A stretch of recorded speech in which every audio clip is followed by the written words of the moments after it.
Okay, cholinergic drugs, chapter 26, cholinergic drugs. So cholinergic drugs are technically alpha adrenergic, or excuse me, anti-adrenergic drugs, right? Or adrenergic blocking drugs as well. But when we say cholinergic, we're really focusing on the secretion, excretion, the wet side of things, right? So cholinergics as parasympathomimetics on the parasympathetic side of the nervous system are going to make you wetter. Okay, so all of those things, salivation, urination, defecation, GI secretions like your stomach acid and such, it's all going to be increased on the parasympathetic side of things, which is what we're talking about. So this is SLUD, right? Your acronym SLUD: salivation, lacrimation, urination, defecation, emesis. There's increased activity of acetylcholine, which is what's causing this cholinergic effect. So action of these drugs: they stimulate the parasympathetic nervous system, which decreases our blood pressure, decreases our heart rate, vasodilates, and then where we're talking about the wet side of things, increases secretions, increases peristalsis, which is those rhythmic contractions of your esophagus and intestines that move food along, constricts the bronchioles, they constrict the pupils, and they increase urinary output by stimulating muscarinic receptors. That also helps to increase acetylcholine. So some examples: we have direct acting cholinergic drugs and we have indirect acting cholinergic drugs. Direct acting cholinergic drug is bethanechol. Bethanechol is good for clients that have urinary retention or neurogenic bladder. Bethanechol is going to make the client pee. So this is super important, guys. Circle, star, highlight, listen up. With bethanechol, if you're giving it to make your client pee because they have urinary retention or a neurogenic bladder, and then they don't pee, what should you do? Well, you should call the doctor, right? That's important because the medication is not working as prescribed. So bethanechol should make your client void or urinate. And if it doesn't, tell the doctor.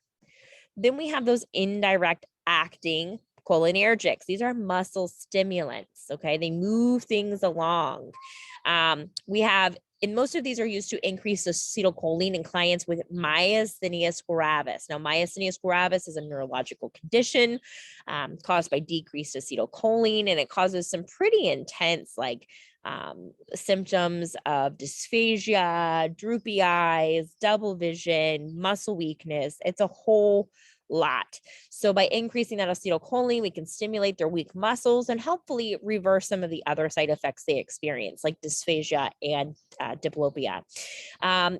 Edrophonium is one of those medications. It's used in the diagnosis of myasthenia gravis. For myasthenic syndrome, we use guanidine.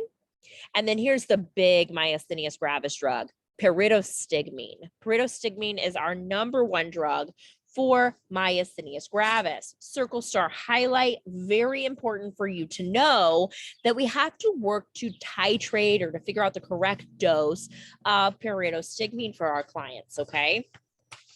It's not always the same dose for every patient. You know, some of the patients need a little bit more or a little bit less. That said, when we give too little pyridostigmine, we're going to continue to see those signs of myasthenia gravis, like weakness, or we might see some diplopia, double vision, right? The client might complain of diplopia, ptosis, drooping of the eyelids. The client might have trouble swallowing foods, and dysphagia. That's for underdosage of pyridostigmine. Here's the place where people get confused. Pyridostigmine can also be overdosed, or you might be on too much pyridostigmine. It might cause too much acetylcholine. And this condition is called a cholinergic crisis. Very important fact, guys, cholinergic crisis. And with the cholinergic crisis, that's where we use SLUD. This client is going to be wet all over. So starting at the S of the SLUD acronym, they're going to be salivating, probably drooling uncontrollably.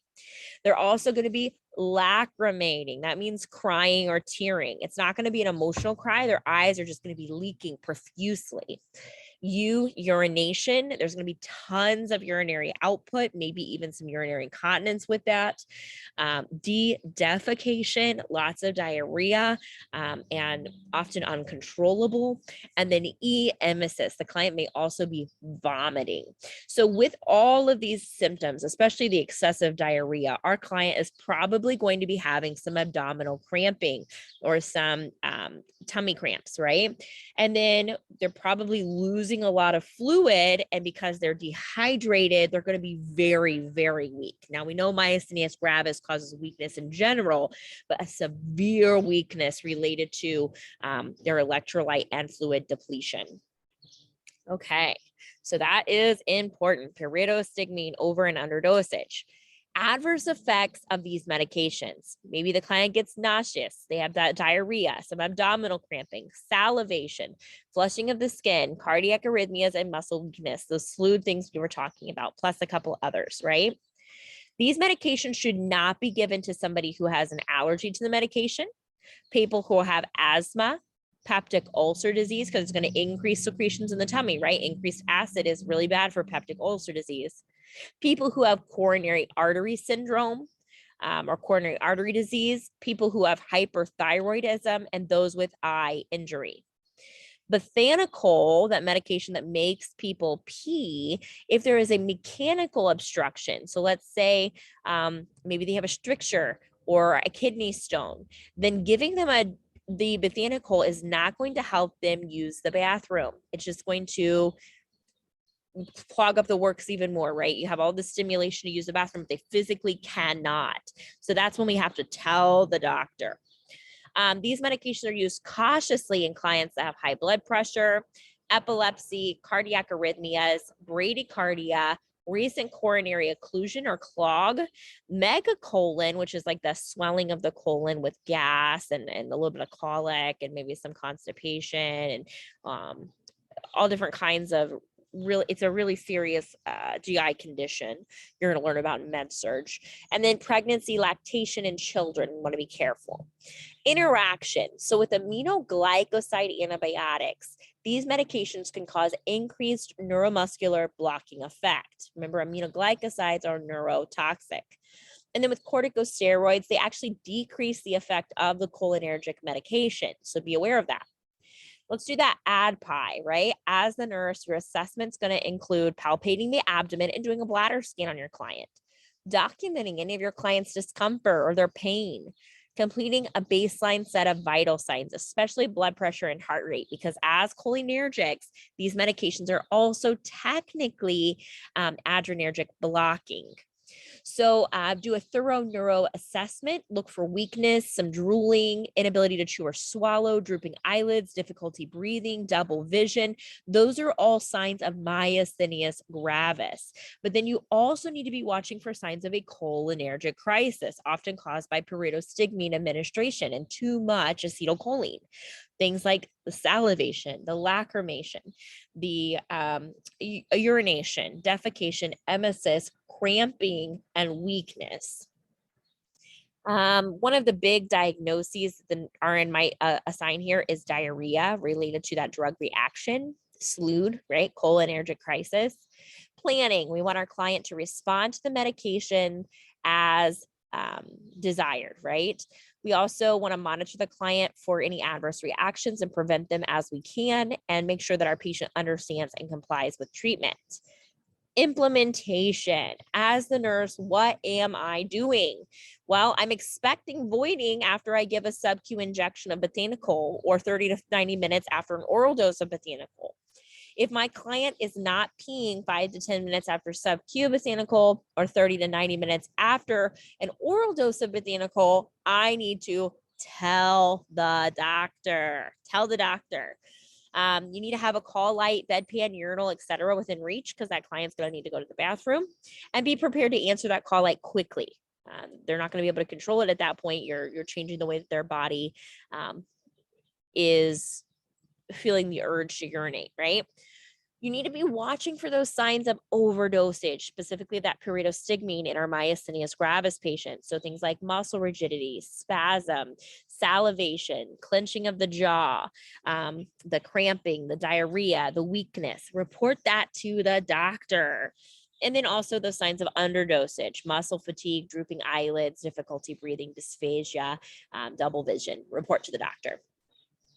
Encourage your client that most adverse effects like diarrhea typically do go away in a few weeks because we get increased tolerance to the drug. But extreme diarrhea would obviously be a concern for that cholinergic crisis. And then encourage ambulation of the client to assist in passing flatus. In fact, they might even need a rectal tube, which is kind of like a catheter for the rectum to drain off any flatus or excessive diarrhea. And remember, flatus is gas. Document their fluid, eyes, and nose carefully and the frequency and consistency of their bowel movements, since we see increased issues with cholinergic crisis and increased defecation and urination output with periodostigmine overdosage, right? Emphasize the importance of uninterrupted drug therapy, taking your drug as prescribed on time every time. And then at the end of this, we hopefully will see the effect for which we were hoping to get, right? Or for which we were giving the medication, whatever that was for, improved signs or symptoms of myasthenia gravis or increased urinary output, whatever it was, we achieved it. And then we managed or mitigated any adverse effects, and our client understood and complied with treatment. That, my friends, is chapter 26, cholinergic drugs. I will see you in the next chapter.